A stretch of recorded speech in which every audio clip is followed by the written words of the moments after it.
Did you know that women travel alone more than men?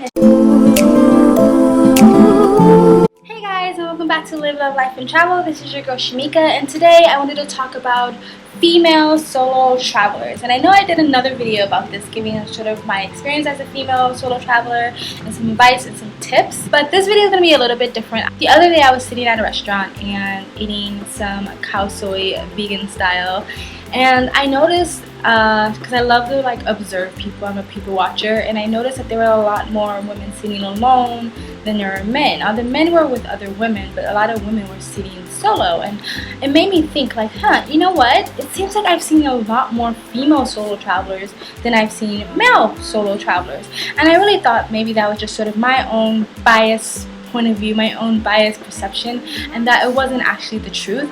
But I decided to whip up my handy dandy smartphone and Google it, and I actually came across some statistics that actually confirmed my belief that women do travel solo more than men. And you may be thinking, really? I was so excited about this information. Not like excited, but wow, I was actually right. My assumptions were right, that there was another girl sitting in a table next to me, and we started talking about something else. But then I actually eventually brought this up when I realized she indeed was traveling alone. And I was like, did you know that women travel alone more than men? And she was like, really? I wouldn't think that would be true, because even in 2016, people still have this misconception that all women are born only wanting to give birth to children and get married and have a big wedding and a white dress, and that's all we want, is to settle down and have babies, and that's it. That is our life mission. But it's not actually true. Not all women want to get married. So the reason why people might not believe that, because they just assume that women are less likely to pick traveling as a lifestyle because they're scared their biological clock is going to run out and then they won't be able to have children. They're scared if they don't stay in one place that they won't be able to get married and have a wedding and fall in love with the Prince Charming or blah blah blah blah blah. So women are more likely to stay put than men. But that is not entirely the case. That is changing. That used to be the case, but it's actually changing. And the site that I went on, actually, I think it was like Gusty Girl Traveler or something like that.com. And there were other sites that also said the same thing. It had the same statistics that women do travel more than men. But this one in particular broken down very, very well. Not only did they talk about the amount of women who travel alone, but they talked about how women usually have more control when it comes to the decisions on when to travel, where to travel, how to travel, how much to spend in traveling. Even when they're in relationships, that a lot more travel agencies are starting to cater to all female travel groups or all women travel packages. Other travel agencies are starting to cater to women who are traveling solo. That is becoming like a big thing now, a big trend in the travel agent industry. But they broke it down in a nice amount. I think people should just go visit the website, because I was going to try to remember all of it or read off the statistics, and that would just take forever. But on your own, go visit the website, because they do break it down pretty well. But basically, besides, I think the #1 age of female travelers is from 25 to 29. But what a lot of people don't take into account is that a large percentage of female travelers are actually older women, 40s and up. Women who either are divorced or widowed or already just did the family thing. They had their kids are already grown up, and now they're just kind of wanted to have a new leaf on life. This is their new chapter. This is their new opportunity to have a new type of life, something different from what they were used to. So that was the other thing that I didn't take into account when I sort of doubted my assumption, when I was like, no, it's probably more men, because again, even to this day, we still have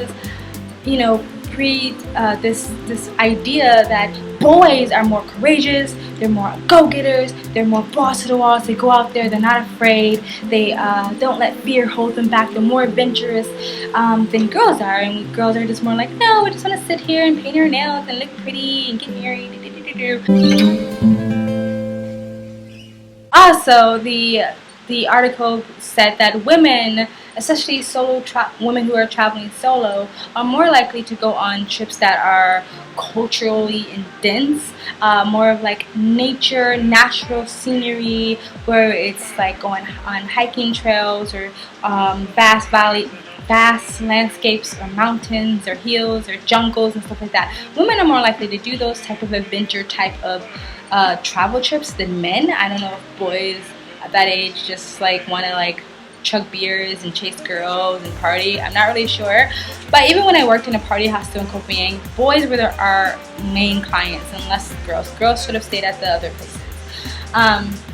So that was also interesting that, you know, especially with the older women who want to sort of have this new chapter in life, it's like their travel is not just sort of like, oh, I'm just going to go to travel just because it's something to do. It's like, I'm going to travel because I want to immerse myself in a new culture. I want to immerse myself in new experiences. I want to learn something. I want to broaden my horizons, open my mindset, you know, stuff like that. Not to say that men don't do these things, but this is what the statistics were saying, that women are more likely to go after those type of trips than men. So I just thought that was really interesting, that it is true that female women travel solo more than men. And I've actually run into a couple of guys. Like I ran into two guys who were traveling together, and they were like, they asked me if I was traveling alone, and when I told them yes, they were like, oh my gosh, I could never do that. That is so scary. And I was like, aren't you boys? Like, aren't you like young men? You know, like, I don't know, maybe in my family growing up, the guys were always like, be tough and be rough and don't cry, and yeah, boys and balls and sweats and burping and scratch, you know what I mean? So I'm still thinking like, oh, that's what guys are supposed to be like, but that's not, I'm not saying that's true. Like, everybody's an individual, boy or girl, you act accordingly to how you feel inside.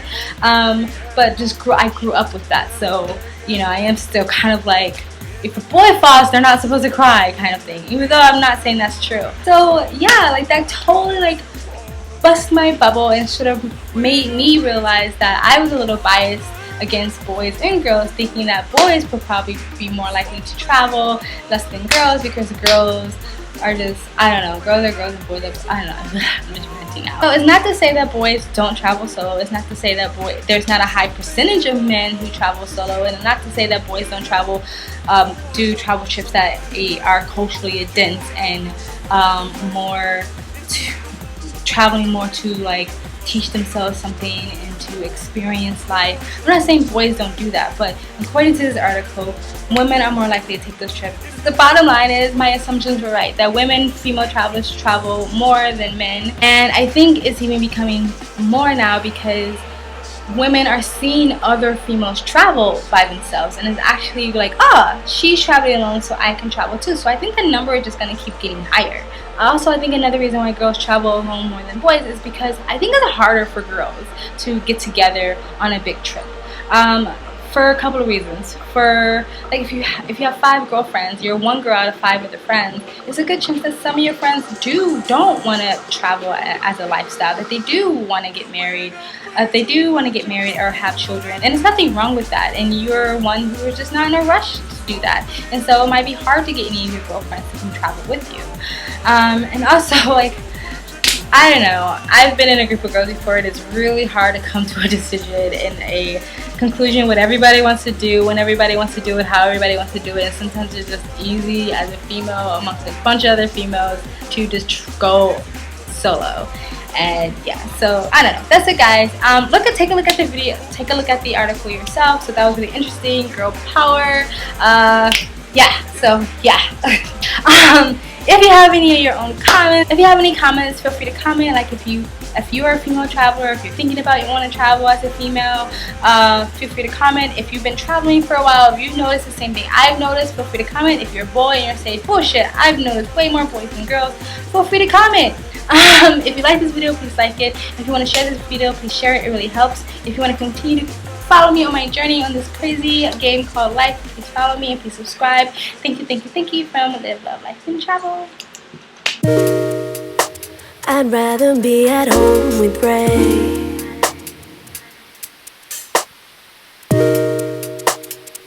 I ain't got a 70-day.